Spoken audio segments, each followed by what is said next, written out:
दोनों का अपना अपना खेत था। किशन मेहनती था, इसलिए अपने खेत पर मेहनत करके वो अच्छी बढ़िया फसल उगाता और अच्छे दामों में बाजार में बेचता। जबकि रघु बहुत आलसी था, इसलिए उसकी आधी से ज्यादा फसल तो उसके आलस के कारण खेतों में ही खराब हो जाती थी।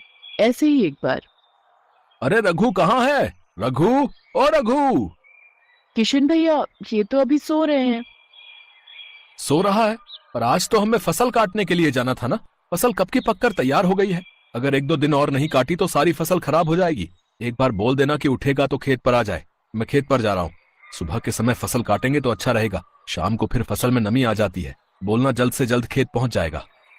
किशन खेत पर चला जाता है और अपनी सारी फसल काट कर बोरों में भर लेता है और उसी दिन बाजार में बेच भी आता है।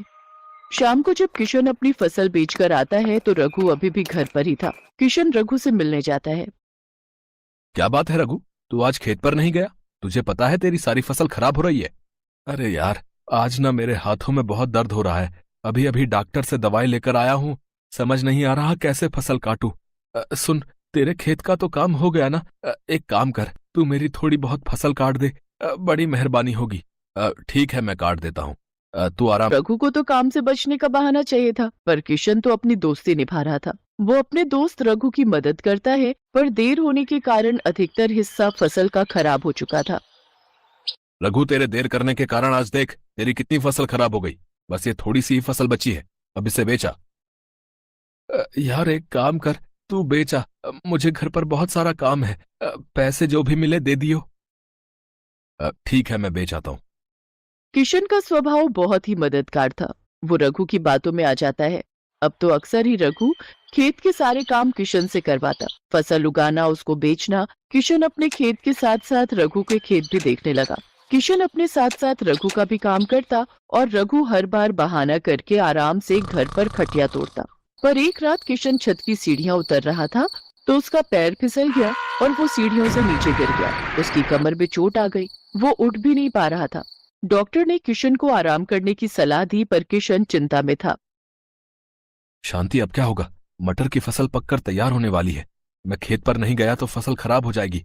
बहुत नुकसान हो जाएगा शांति। तुम चिंता क्यों करते हो? तुम अपने दोस्त रघु की कितनी मदद करते हो। अपने खेतों के साथ साथ तुमने रघु भैया के खेतों को भी संभाला है। तुम रघु भैया को बोल दो कि वो मटर की फसल काट देंगे। हाँ, तुम ठीक कह रही हो शांति। आखिर मुसीबत में मेरा दोस्त ही तो मेरे काम आएगा। किशन ने रघु से जब मदद मांगी, रघु ने साफ इनकार कर दिया। अरे यार किशन, तू तो जानता ही है मेरे को नहीं है। मैं अपने खेतों में बड़ी मुश्किल से काम कर रहा हूँ। मेरी भी फसल तैयार हो गई है। अब मैं अपनी फसल काटूं या तेरी? भाई, तू कोई और इंतजाम कर ले। मेरे बस का नहीं है। अच्छा, मैं चलता हूँ, मुझे खेत पर जाना है। रघु, मैंने भी तो तेरे लिए हमेशा काम किया है। आज तू मुझे साफ मना कर रहा है? हम दोनों तो दोस्त है ना। हाँ, तो मैं कब मना कर रहा हूँ, दोस्त तो है। पर तू देख ना, मैं कितना करूं, तू भी कुछ समझ। वैसे तुझे कोई जरूरत हो तो मुझे बुला लियो। पर काम के लिए बिल्कुल मत बोलियो। काम मेरे बस का नहीं है। मुझे काम के नाम पर बुखार आ जाता है। मेरे पास फालतू बातों का टाइम नहीं है। मैं जा रहा हूँ। किशन हैरान रह गया। जिस दोस्त के लिए वो हमेशा हाजिर रहता था, आज वही दोस्त मतलबी बन गया। मुसीबत में काम नहीं आया। किशन की आंखों में आंसू आ जाते हैं।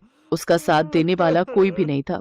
एक दिन किशन हिम्मत करके शांति के साथ किसी तरह खेत पर पहुंचा तो वो हैरान रह गया। उसकी मटर की सारी फसल सड़कर खराब हो गई थी। हे भगवान, मैंने कभी किसी का बुरा नहीं किया। मेरे साथ ही ऐसा क्यों हुआ? मैंने तो मुसीबत के समय अपने दोस्त की हमेशा मदद की थी। आज अगर वो मेरा साथ देता तो मेरी मटर की फसल बच जाती। शांति, अब क्या करेंगे? फसल खराब हो गई है। सब कुछ खत्म हो गया। शांति, लक्ष्मी मैया हमसे रूठ गई। लक्ष्मी मैया, आप तो अन्न धन की देवी हो। मेरी मदद करो मैया। आप सही कह रहे हो। आपने हमेशा रघु भैया की मदद की और उन्होंने मुसीबत में आपकी मदद नहीं की। पर आप भगवान पर भरोसा रखो, सब ठीक हो जाएगा। किशन बहुत रोता है। उसी समय आकाश मार्ग से भगवान विष्णु और देवी लक्ष्मी गुजर रहे थे। माता लक्ष्मी ने देखा कोई दुखी भक्त उन्हें याद कर रहा है। उनकी नजर किशन पर पड़ी। देवी, आपका भक्त आपको याद कर रहा है और आप तो अन्न धन के भंडार भरने वाली हैं। अपने भक्त की सहायता कीजिए देवी। स्वामी, जब भी कोई भक्त मुझे सच्चे हृदय से याद करता है तो मैं उसकी सहायता अवश्य करती हूँ। मेरे आशीर्वाद के रहते धरती पर रहने वाले अच्छे लोगों के साथ कभी गलत नहीं होगा। उनके धन के भंडार कभी खाली नहीं होंगे। किशन बहुत ही दयालु और मैत्री स्वभाव का है। उसके मित्र रघु ने उसके साथ बहुत गलत किया है, पर हर व्यक्ति को उसके कर्मों के अनुसार ही फल मिलता है। किशन ने हमेशा अच्छे कर्म किए हैं, इसलिए उसके साथ अच्छा ही होगा। इतना कहते ही देवी लक्ष्मी आशीर्वाद के लिए अपना हाथ उठाती हैं और देखते ही देखते किशन के खेत में हरे मटर की फसल लहराने लगती है। उसका पूरा खेत हरी हरी मटर से भर गया था। ये देखकर किशन और शांति दोनों हैरान रह जाते हैं। शांति, ये सब क्या है? ये तो कोई जादू प्रतीत होता है। अभी कुछ देर पहले तो मेरे खेत की फसल खराब हो गई थी, पर अब एकाएक खेत में हरे हरे मटर की फसल लहराने लगी है। ये सब देवी लक्ष्मी की कृपा से ही हुआ है। आपने उनको याद किया और उन्होंने हमारी मदद कर दी। अब आप और मैं मिलकर धीरे धीरे सारी फसल काट लेते हैं। किशन और शांति देवी लक्ष्मी का ध्यान करके उन्हें धन्यवाद कहते हैं। उधर रघु की सारी फसल खराब हो गई थी क्योंकि उसने आलस किया और अपनी फसल को नहीं काटा। पहले किशन उसकी फसल काटने में मदद कर देता था, इसलिए उसकी कमाई हो जाती थी। पर आज उसके पास पैसों की कमी हो गई थी। पर किशन को समझ आ गया था कि रघु स्वार्थी है, इसलिए उसने उससे मित्रता तोड़ दी। रघु को सबक मिल गया। उसने अपना बहुत ही अच्छा मित्र खो दिया।